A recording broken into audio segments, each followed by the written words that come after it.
My name's Emily, and if you told me a year ago that my life would take a turn at a dentist's office, I'd have laughed. But here we are.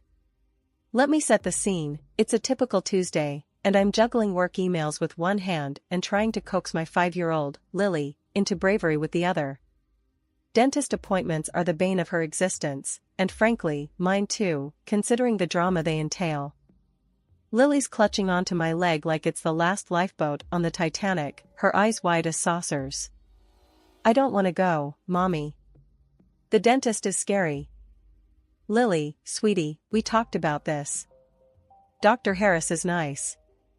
No monsters in there, I promise, I say, trying to sound reassuring, but the truth is, I'd rather face a boardroom of execs than the dental chair myself. That's when he walked in. Jake. Though, of course, I didn't know his name then. He looked like he just stepped out of a GQ magazine, casual, but somehow still sharp. I noticed him giving us a curious glance before he disappeared behind the receptionist's desk. Moments later, as I'm still negotiating with Lily, he reappears, squats down to Lily's level, and starts making these goofy faces. Lily, predictably, starts giggling, forgetting her fears for a moment. See, little lady, there's nothing to be afraid of. I've been coming here since I was your age. The worst part? The chair makes you feel like an astronaut. Pretty cool, right? Lily nods, now more intrigued than terrified. Are you an astronaut? She asks, eyes wide with wonder. Nah, I'm more of a spaceship engineer. He winks at her, then looks up at me. Name's Jake. Seems like we're in for the same adventure today. I smile, relieved and grateful. I'm Emily, and this brave explorer is Lily. Thanks for the assist, Jake. I was about to run out of negotiation tactics. He laughs, a sound that's easy and genuine. No worries. I have a niece about her age. Learned all my tricks from her. The rest of the visit somehow goes smoothly. Lily, now slightly enamored with the idea of being an astronaut, marches into the dentist's office with a bit less trepidation. I'm left in the waiting room, thoughts drifting to the unexpected helper who just made my day significantly easier. After the appointment, as I'm strapping Lily into her car seat, Jake walks out to the parking lot. Hey, Emily, right? Look, this might be forward, but I was wondering if you'd like to grab coffee sometime. I'm taken aback, not just by the offer, but by the fact that I find myself considering it. It's been ages since I've even thought about dating. Between work and Lily, my plate's more than full. But something about Jake's straightforwardness, the ease of our brief interaction, prompts me to say, yeah, I'd like that. Coffee sounds great. He grins, and it's like the sun breaking through clouds. Fantastic. Let me give you my number. How about Saturday? As we exchange numbers, I can't help but think how life throws you curveballs. Here I was, dreading a dentist appointment, and now I'm making plans for coffee with a guy who could charm the fear out of a kid facing her nemesis. The day of the coffee meet, I find myself more nervous than I care to admit. It's just coffee, I keep telling myself. But it feels like a lot more than that. It feels like the beginning of something new, and I'm not entirely sure I'm ready for it. After that unexpected coffee date with Jake, things just kind of snowballed. It wasn't just the kind of romance you read about in cheesy novels or see in rom-coms. It was real, it was messy, and it was absolutely perfect in its own chaotic way. Jake and I started seeing each other more frequently. Between my web design gigs and his job at an engineering firm, we somehow managed to carve out time for each other. And Lily? She was over the moon with Jake around. He had this way of making her laugh, teaching her silly jokes and riddles, turning every hangout into an adventure. One evening, we were all at my place for dinner. I had attempted to make lasagna, which ended up more like a cheesy soup, but we were having a blast anyway. Jake, with a mock-serious tone, looked at me across the table. Emily, I think we need to discuss your lasagna's structural integrity. I shot back, rolling my eyes. Oh, please, Mr. Engineer. If you're so concerned about structures, maybe you should have built us a lasagna. Lily giggled between bites, enjoying the banter. Jake, can you build a lasagna house? He winked at her. Only if you promise to be the chief taste tester. It was moments like these that stitched our little patchwork family closer together. Jake wasn't just a boyfriend or a casual fling. He was becoming a part of our lives, a steadying presence that felt like it had always belonged. One night, after Lily had gone to bed and we were cleaning up the kitchen, Jake turned to me, his expression more serious than usual. Emily, I need to tell you something. I know this isn't just fun and games for me. I'm in this for the long haul, you and Lily both. His words hit me hard. Part of me had been waiting for the other shoe to drop, for him to realize that a package deal with a single mom and her kid was more than he'd bargained for. But here he was, laying his cards on the table, not just willing but eager to build something lasting with us. I leaned against the counter, feeling a mixture of relief and a terrifying thrill at the prospect of letting someone in again. Jake, I won't lie. This scares the hell out of me. After everything with Lily's dad. I just want to make sure we're doing this right, not just for us, but for her too. He stepped closer, taking my hands in his. I know. And I'm not going to pretend I have all the answers. But I care about you, Emily. Both of you. I'm not going anywhere. That conversation was a turning point for us. It wasn't just about dating anymore. We were building a life together, piece by piece. And with Jake, I found myself daring to dream about a future I had never thought possible. Meeting Jake's parents was a landmark I approached with a mix of anticipation and dread. Jake had been this incredible source of joy and stability for Lily and me, but the idea of fitting into his world, especially with the weight of his family's expectations, was daunting. Jake had tried to prep me, saying his folks were a bit old-fashioned but warm once you got to know them. Still, nothing could have prepared me for the actual encounter. We pulled up to this mansion that looked more like it belonged in a historical drama than real life. My stomach was in knots, and even Jake seemed tense, his usual easygoing demeanor replaced with quiet apprehension.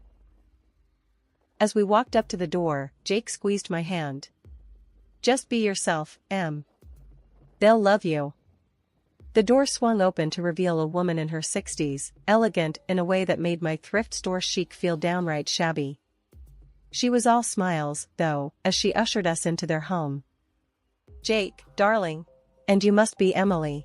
We've heard so much about you. She cooed, her voice dripping with a sort of politeness that felt rehearsed.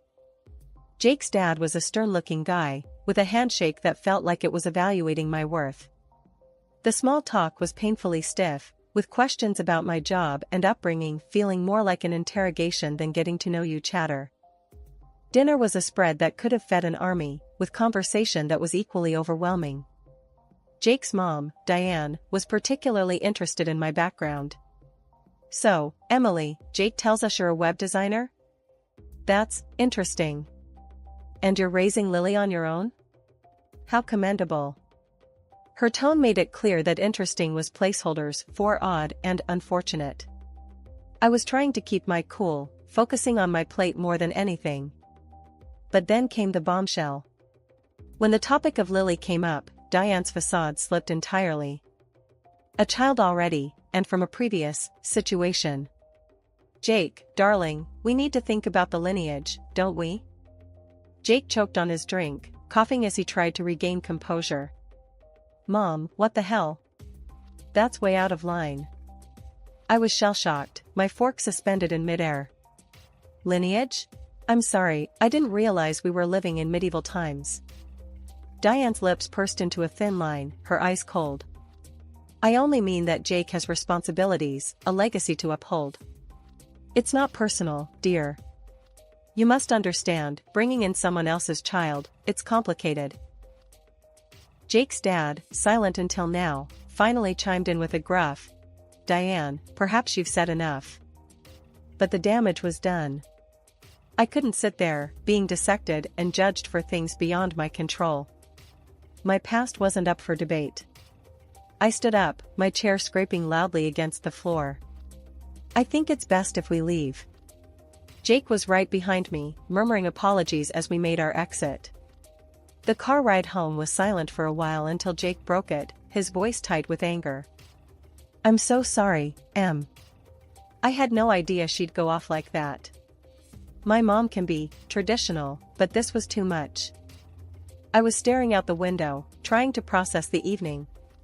"Jake, it's not about being traditional. It's about respect. I get that your family has expectations, but I won't let myself or Lily be treated like second-class citizens." Jake reached over, taking my hand. "I know, and I'm with you on this. They crossed a line tonight. I love you, Em. And Lily. That's my family. Whatever it takes, we'll get through this." His words were a small comfort, but the sting of rejection was sharp. I had faced judgment before, as a single mom, as someone who didn't follow the traditional path, but this felt different. It was one thing to defend myself against the world, quite another to have to do it against what could have been my future family. After the dinner fiasco with Jake's parents, things got a bit rocky. Jake and I had more than a few discussions, debates really, about what this all meant for us. But at the core, our commitment to each other and to building a life together didn't waver. We were in this together, come what may. Jake started spending more time at our place, practically moving in bit by bit, though he never officially said so. It was in the little things, a drawer filled with his clothes, a toothbrush next to mine, his favorite coffee blend in the pantry. Lily was thrilled. To her, Jake moving in was the best thing since sliced bread. One lazy Saturday morning, we were all in the kitchen, Jake attempting pancakes, Lily on stir duty, and me, well, I was the designated taste tester. "Mommy, look. Jake's making the pancakes blue," Lily announced, her eyes wide with excitement as she watched the batter turn a vibrant shade. Jake shot me a grin over Lily's head. "Blue pancakes, because why not? Gotta keep life interesting." I laughed, leaning against the counter. "Interesting is one word for it. How about unconventional? Or bizarre?" "Hey, bizarre is just interesting with a twist," Jake retorted, flipping a pancake with a flourish. "Besides, Lily's the boss of pancake colors." "Right, kiddo?" Lily nodded vigorously, her face serious. "Yep, and next we're making green ones." Our mornings turned into these pockets of domestic bliss, filled with laughter and the scent of maple syrup. It was during one of these mornings that Jake brought up the idea of him moving in officially. "Em, I've been thinking," Jake started, his tone a bit more serious as he sat at the kitchen table, nursing a cup of coffee. "This back and forth between our places, it's silly. I'm here all the time anyway. What do you say we make it official?" I paused, the mug halfway to my lips. It was a big step, one I hadn't anticipated taking so soon, if at all. "Jake, are you sure? I mean, after everything with your parents." He reached across the table, covering my hand with his. "Em, my parents, that's on them. This is about us, about what we want. And I want this, I want to be here, with you and Lily. Full time. If you'll have me." Looking into his eyes, I saw the sincerity, the love. It was a leap of faith, but wasn't that what love was all about? "Yes, Jake, I'll have you. We'll have you." Lily, overhearing part of our conversation, chimed in. "Does this mean Jake is gonna be here every morning for pancakes?" Jake laughed, scooping her up into his arms. "Every morning, pancakes with the boss. That's a promise." And just like that, we began a new chapter. It wasn't just me and Lily anymore, it was us, our little family. We faced challenges, of course. Integrating our lives, our routines, it took patience and a lot of communication. But every step, every compromise, brought us closer. Jake being there meant more than just an extra pair of hands or a partner in pancake making. It was having someone to share the burdens, the joys, and everything in between. It was Lily's laughter echoing through the house more frequently, it was the warmth of a hug after a long day, it was the feeling of completeness. We had our moments of doubt, of wondering if we were moving too fast, if this was the right thing. But at the end of each day, as we sat together, a mismatched but perfect family, all those doubts faded away. We were building something beautiful, something strong. Life was almost too good to be true. Jake and I were in this bubble of happiness, especially after finding out about the baby. He was over the moon about it, said he'd always dreamed of having a kid with me. We were planning our wedding, and I was juggling a whirlwind of emotions, mostly excitement and a bit of anxiety about our growing family. Then, one day, Jake tells me he's got to dash off for some urgent family stuff in another city. Said he might be out of touch, but would ring me as soon as he could. I was a bit uneasy, but I wished him luck and told him to come back to us soon. Not long after, I get this call. It's Diane, Jake's mom, and the ice in her voice could freeze fire. She tells me, just like that, Jake's gone. Plane crash. And then she has the nerve to tell me to never call them again. Like we're some sort of inconvenience she can just brush off. My world stopped. I couldn't breathe, couldn't think. I scrambled through news feeds, searching for any scrap of information, but there was nothing. Not a word about any crash. Desperate for some answers, any answers, I decided to hunt down Jake's dad. I knew he sometimes hung around the dental clinic they owned, so I went there, heart pounding and mind racing. The place was busy, and I caught word that he was tied up with some big reception. I left a message with the receptionist, practically begged her to make sure he got it, and then I bolted to Jake's parents' house. I must have rung that doorbell 100 times, but no answer. It was like the world had decided to erase Jake, and I was the only one who remembered he existed. I slumped back to my car, parked outside their gate, feeling more alone than I ever had. Sat there, staring off into nothing, lost. What do you do when your whole future, the love of your life, is ripped away with a phone call? And from her, of all people. Diane never did warm up to me or the idea of us, but to lie about something like this? It was cruel, unimaginable. I didn't know where to turn. The police? Would they even take me seriously? My mind was a whirlwind of panic and despair. And underneath it all, a burning anger. If Jake was out there, somehow, I had to find him. For me, for our baby, for the life we'd dreamed of together. I decided to head back to the clinic, thinking maybe, just maybe, I'd missed something, some clue that could tell me where Jake was or if he was really. But my head was everywhere. Tears blurred my vision as I drove, mixing with the rain pelting the windshield. Everything was a haze. I kept wiping my eyes, trying to focus on the road, but all I could see was Jake's face, hear his voice, feel his absence like a physical ache. That's when it happened. The light turned red, but I didn't see it. Didn't see much of anything until it was too late. The screech of brakes, the sickening crunch of metal, and then darkness. Waking up in the hospital was like emerging from a nightmare into another. My body hurt everywhere, but it was nothing compared to the panic clawing at my insides. My mom was there, holding my hand, her face a mask of worry and relief. "Mom," I croaked, my throat dry and my voice barely a whisper. "Jake, what happened to Jake?" "Shoo, baby, you're okay, you're alive. That's what matters. And the baby's okay, too," she said, trying to smile, but I could see the tears in her eyes. I tried to process her words. Alive. The baby was okay. But Jake. Jake, Mom. Where's Jake? I need. She brushed my hair back from my forehead, a soothing gesture from my childhood. "Honey, we don't know yet. I've been calling, but his phone's off." Hearing that, a wave of despair washed over me, pulling me under. I couldn't lose Jake.